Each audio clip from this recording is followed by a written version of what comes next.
Hi everyone and welcome back to my channel. I am Caspian and I read a lot of books. This month I've been reading a little less than usual, but I'm okay with that. As you know, I have gone through a surgery and I'm recovering from it still.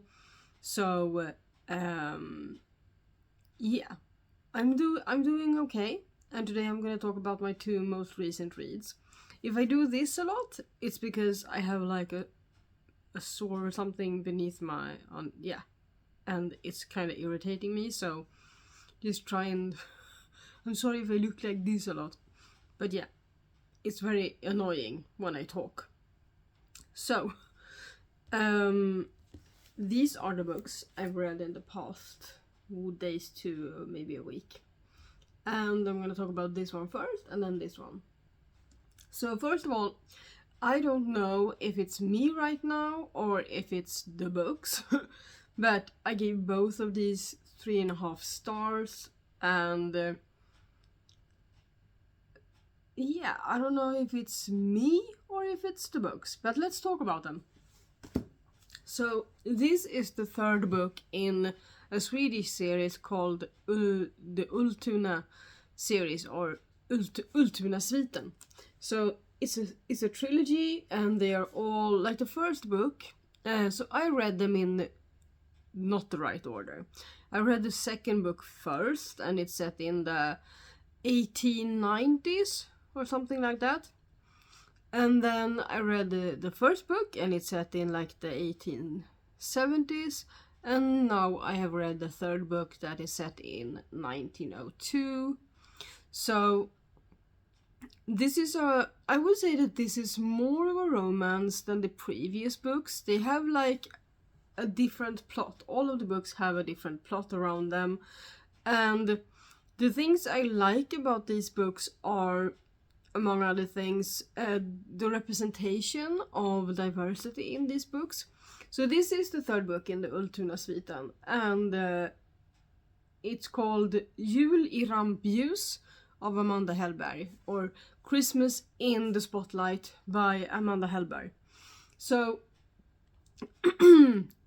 in this book, there's a male main character and a female main character. I think the female main character is supposed to be like the real main character, and then she has like a love interest slash friend. It's like friends to lovers kind of story.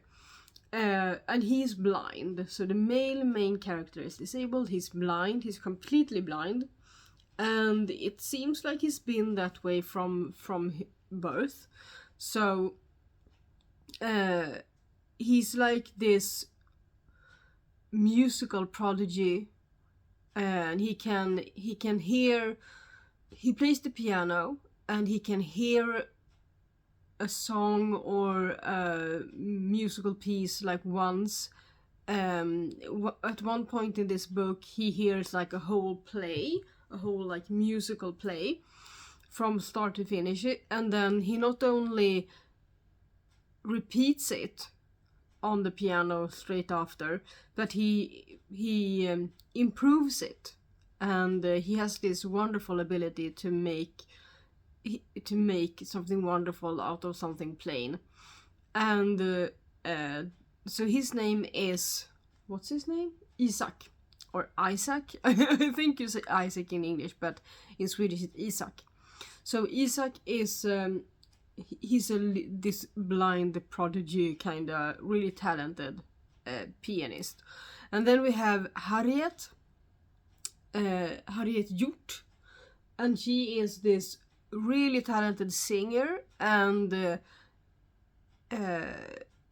this is where, like, in the book we follow like two timelines. We mainly follow the timeline of 1902, where everything is set, and in 1902 Harriet and Isaac is a part of this theatrical group.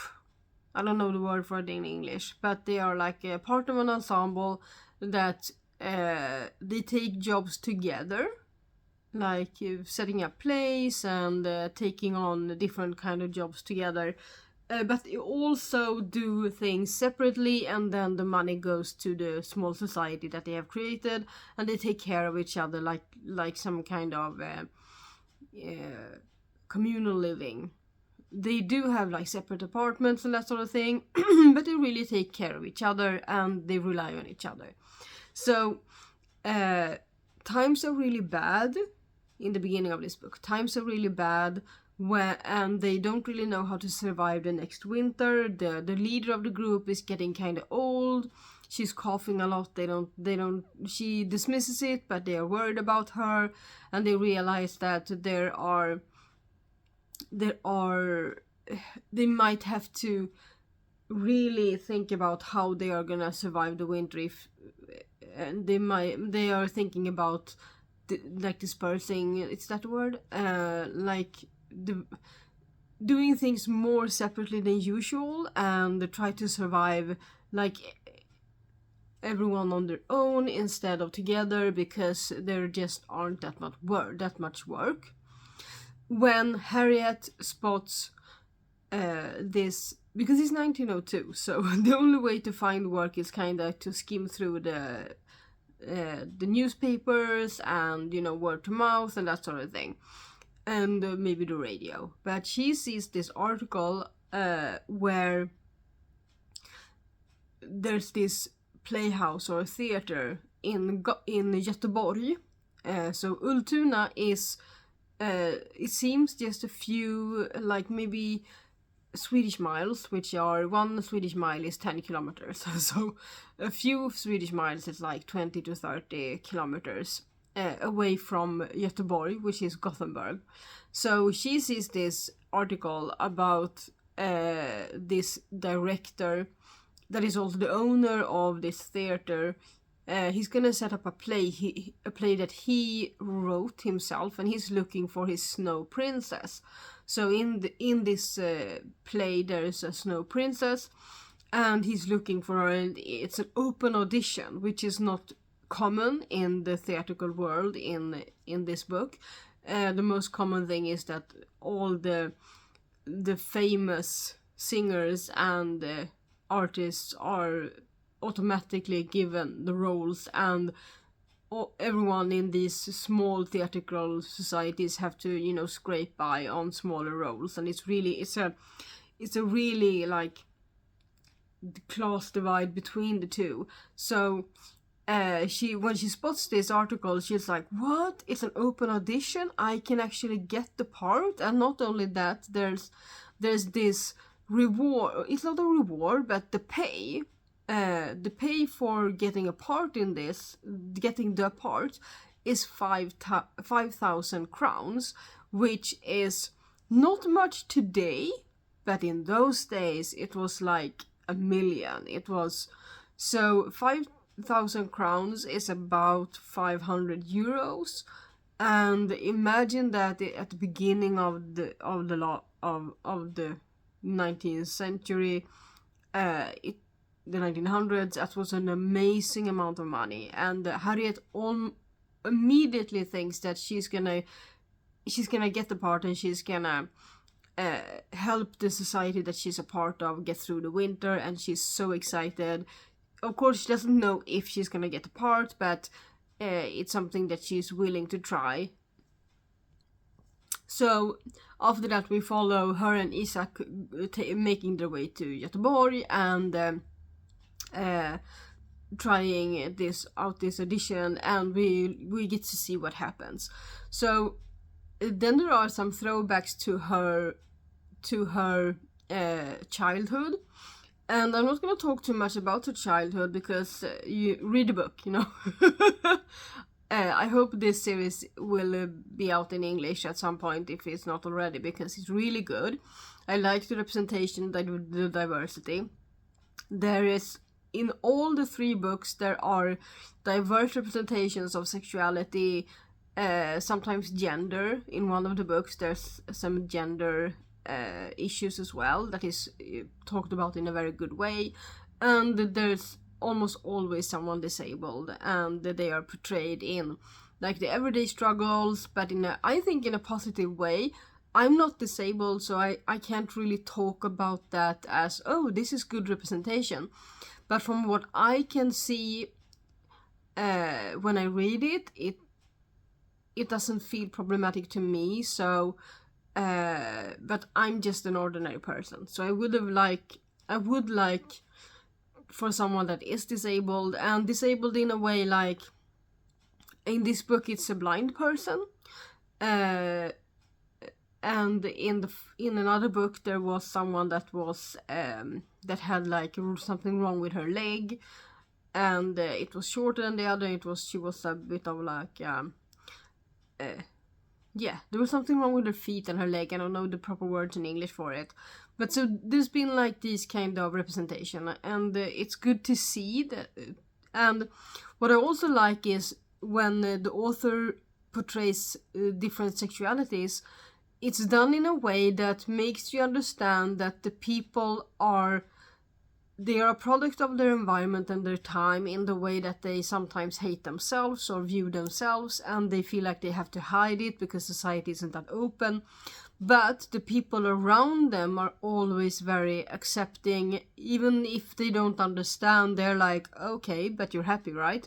So I think that it's portrayed in a good way that makes it visible, that, or what's the word? You understand that the time that they are living in is not a good time, maybe for homosexuals and bisexuals and that's all, and gender non-conformity people, but it's done in a way that is not transphobic, homophobic, biphobic, and even race.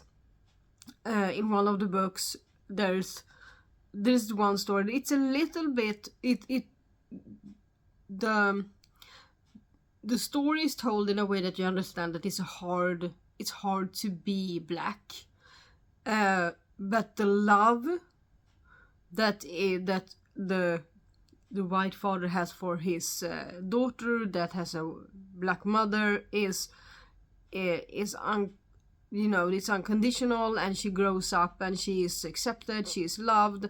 There are talks about, like, there could be maybe more talk about the hardships that she goes through, because she's the only black person in the entire series, except for her mother, but the mother passes away early on in that book. So there could be some more discussions and discourse around that, but overall I think it's a good representation, because there weren't a lot of in Sweden at that time, there weren't a lot of, to my knowledge, a lot of black people at all, and if there were, they were really not looked on in a good way. And yeah, so I really enjoy those kind of the representation in all of the books. And getting back to the early parts of Harriet and her life, it also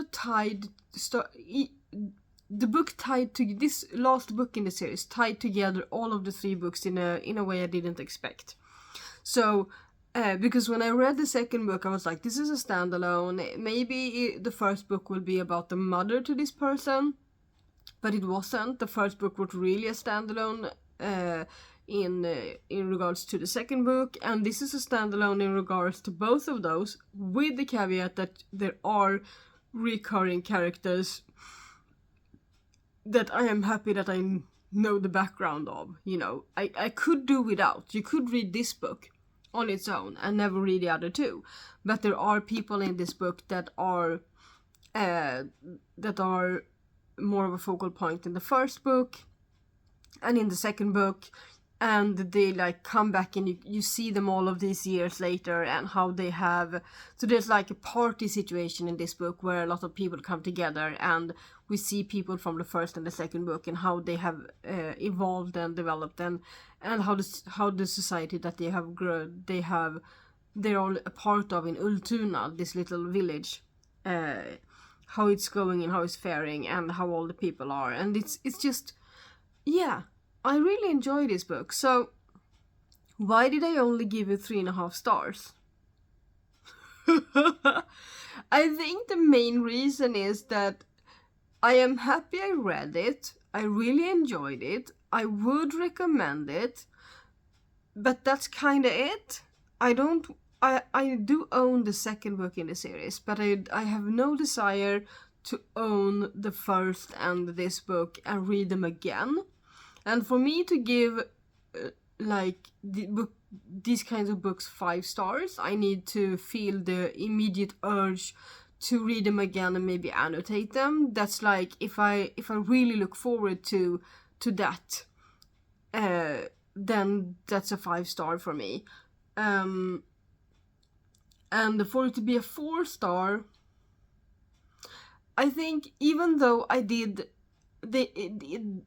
this book has a lot of qualities, there was something kind of missing for like the first half of the book.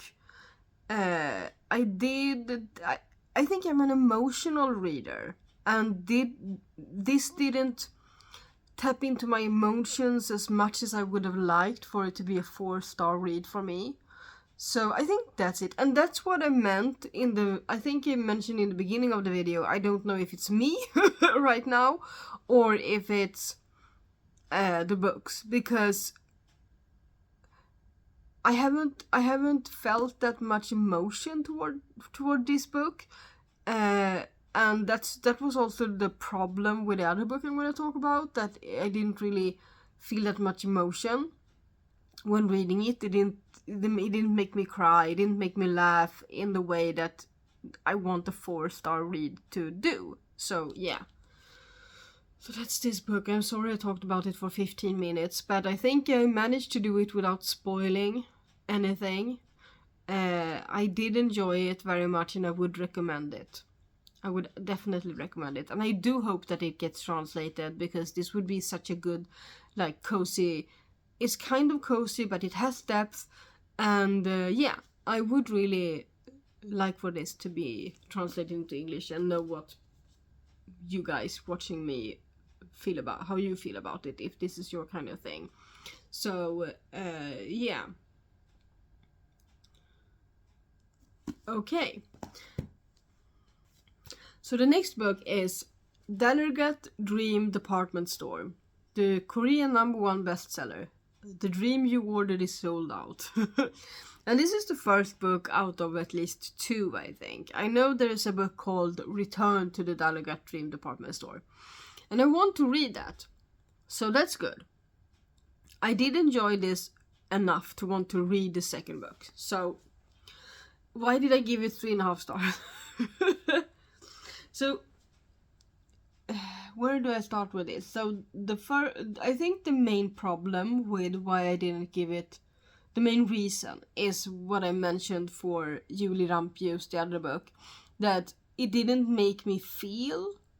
I think there was one instance towards the end of the book where I kinda almost teared up a little bit, when someone was having a dream about their grandmother that had passed away. You know, that kind of thing always does this to my heart. But other than that, it was, I think, like yesterday I put on Fable. I was halfway through yesterday, and I put on Fable that it was a cute book so far, cozy, yes, but I didn't really get the hype, and I hoped to get the hype by the end of the book. So it took me only less than a day to, like, part of yesterday evening and today, to read the rest of the book. It was, and I felt toward the first half of the book, I had a hard time getting, not into the book. I got into the book quite fast, but it's by Miye Lee, translated by Sandy Joosun Lee. So I did get into the book quite fast. You were like immediately pulled into this dream world, this fantastical dream world of this department store, we follow a young girl called Penny, a young woman called Penny, and she her highest dream is to work at this store, and we follow her through her interview, and then she gets the job like early in to the book, and then we follow her journey through her first year at this department store, meeting all the handling dreams, meeting the dream makers, and just seeing this world unfold. And it's very easy to understand how the world building is built, and I got into the book quite fast, and it was almost like it was a bit too fast maybe, because I got quite comfortable quite immediately, which made me not... It wasn't a book that I was eager to pick up. There was other things in my home that I would rather do in the beginning of the book, and it was almost like I knew what to expect, which is kind of it's a thing that I like with like cozy. It was kind of cozy fantasy to me, and in the way that it was a little bit predictable in a way that I knew it was gonna be. I didn't know how the story was gonna unfold, but I knew the premise of the book, and it was so consistent with not much happening that I wasn't eager to pick up and continue, because I knew where it was going. Kinda, it was interesting to get to know the characters, and there are like 5 stories. I like when a book's cover is consistent with what's inside. So in this department store there are 5 stories that each sell different kind of dreams.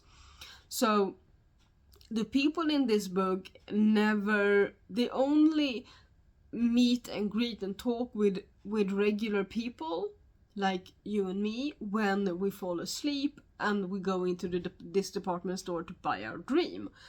And Penny struggles with understanding the payment of this, how that works. I didn't find that hard to understand, but she does. And there are some characters in this book that I was like, oh, okay, that's a character in this book, that's interesting. But it wasn't like mind-blowing. So I think I'm not sure I would read it again. I want to read the next book. I would like to visit this department store again, but I don't want to reread the same stories, because this is essentially a collection of shorter stories within the story. We meet different... I did like the fact that we met the characters that was gonna dream, and then how they were compatible with the dream that they were being sold. And I liked how we got to see, we got a VIP tour of the department store and all of the happenings behind that, and how everything was, how dreams were made, and how the head of the department store worked to... We got to see how he worked to make people, to match them with a dream and so forth. So I really enjoyed visiting this world, and I want to visit it again. So I want to read the second book, but I don't want to read the same stories again, because now I've done it, seen it, been there, done that, So that's the main reason it isn't a 5-star, because I don't want to read it again. In both of these books, I tabbed a few pages, but not that many. And that's also something that tells me how much I like a book. If I tab it a lot, if there's a lot of emotional moments I want to tab, or quotes I want to save and that sort of thing, that makes for a really good book, no matter the story. And the reason it's not a 4-star is because there's one time my emotions got a bit... my heart was held in this... held like this. Why is my nose itching when I talk today? So, I'm sorry about that. So, yeah. In a mysterious town that lies hidden in our collective subconscious, there's a quaint little store where all kinds of dreams are sold. So, yeah, I think there's not much more to say about this. And I have seen so many people, adoring this book, loving this book, giving it a 4.5 and a 5-star and that sort of thing because it was just so amazing. And that's kind of the hype I wanted to have. And I said it was cozy to me. And my track record is that a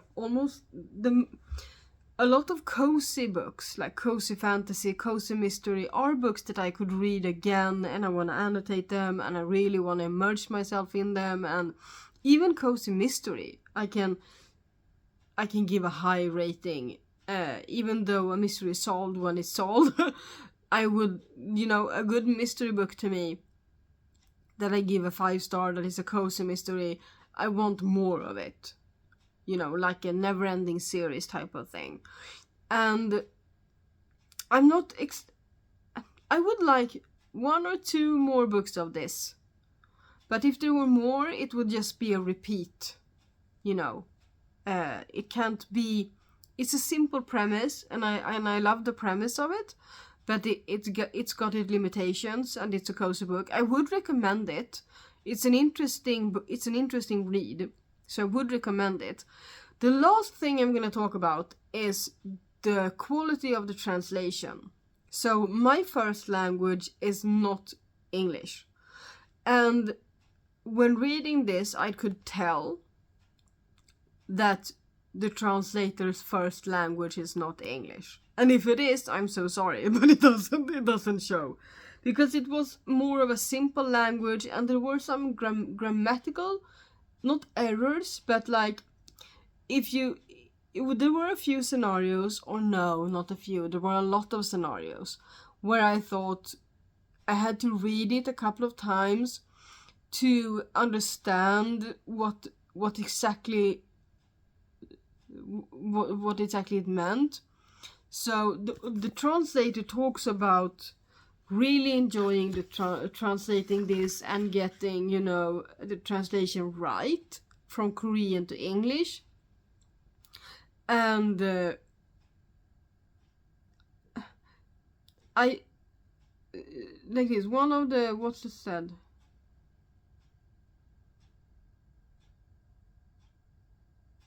Well, I don't know, but there was something I didn't really agree. So I found the language to be a bit too much of an easy read, and almost to a degree that it was like almost childish at some in some areas. And I don't think it's supposed to be like a YA or it wasn't, the read itself, the story itself was not like middle grade or YA, but the language was sometimes that. So it's an easy read, but I didn't really enjoy the language. I would not... if I saw another book in Korean, like translated from Korean to English, and I saw it was translated by Sandy Joosun Lee, I would second guess if I wanted to read that one. Because I feel like the thing I enjoyed the least was the translation. I'm so sorry to say that, but it was as if I would have translated it. And I would never think to translate a book, because I know that my English isn't on par with what I would like to read. My knowledge around writing isn't that deep.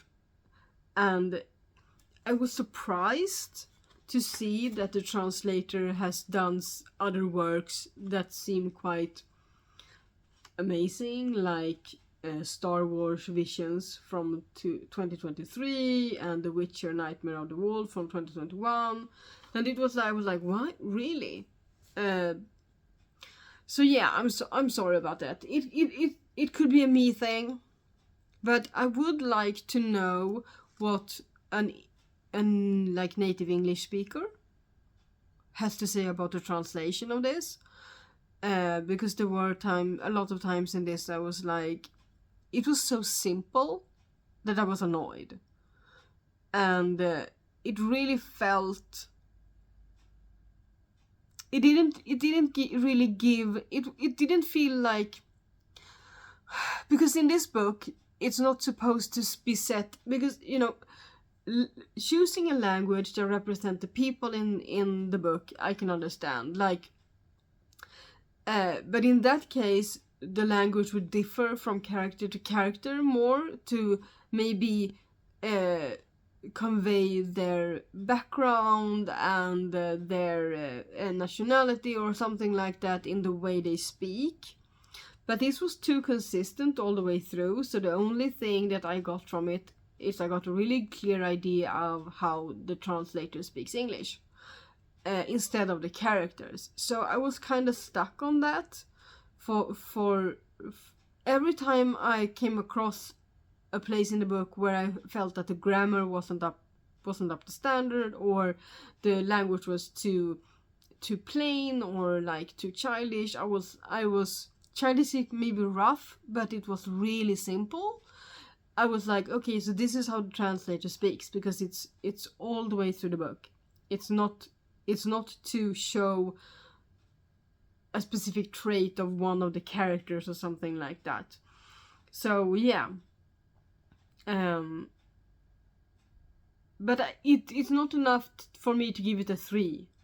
But it will be enough for me to give it a 3 on Goodreads, where you can't give half stars. Because I will not give it a 4-star because of that. So this book, I might give a 4-star on Goodreads. Like my 3.5 would maybe be a 4-star. But this book will not be a 4-star because of the translation. So, and I have to take the translation into consideration because it's a big part of the book when you read translated fiction. So, I'm sorry to the author for giving it 1 star less because of the translation. That's it. I'm done. I'm done complaining. I'm done talking about these books. And it's weird to say that I still look forward to visiting this world again and read the second book, but I don't feel like I need to do it straight away, because it didn't end with a cliffhanger. It ended in a really good note. You can absolutely read this one and not the second one from where I leave this book, from where this book leaves us. So yeah. So that's it. 2 3.5 stars with different opinions but some similarities, and we'll just see if I end up enjoying the second book in this way more. I might have to consider that it's me in this time in my life after surgery that, you know, interferes. But we'll see about that in the future. I'm gonna put myself on the waiting list for it at the library, and we'll see. So, thank you for watching. I will see you in my next video. Let me know if you have read the Dallergut Dream Department Store and what you thought about the translation, what you thought about the things that I've talked about when it comes to the world building and that sort of thing. And yeah, have a lovely day and happy reading. Xingling.